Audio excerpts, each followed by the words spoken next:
So my father was a scientist. He was a parasitologist, but I was always interested in science. And when I went to veterinary school, when I interviewed, I told him I was interested in research. But at that time, I didn't know what kind.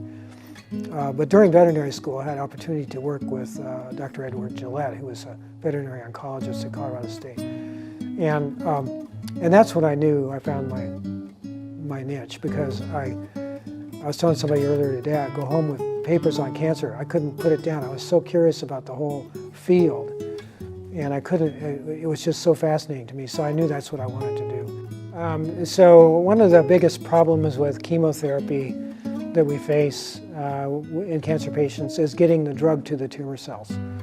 It's really hard. So you can give a drug to a patient and you can measure the amount of drug that's in the circulation, but that doesn't tell you whether it's getting to the tumor. People have tried a variety of different ways to increase drug delivery to tumors. They work to varying extents, but what we were interested in was trying to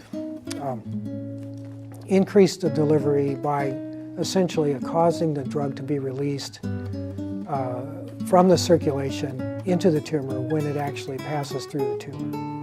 We put the drug inside what's called a liposome, and that's a very tiny lipid droplet that's got water in the middle of it.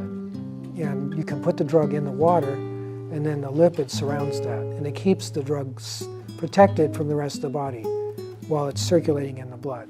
But this particular liposome that we made melts at a certain temperature. And so if we heat the tumor mildly to about 104 degrees Fahrenheit or 41 degrees Celsius, it causes the drug to come out of the liposome, because the liposome melts, and when it melts, all the drug comes out. So by doing that, we can cause the drug to be delivered only in the tumor and not other places in the body that cause toxicity. Well, it's just been a pleasure being here. I've enjoyed interacting with many of the students and faculty here. It's a very energizing place.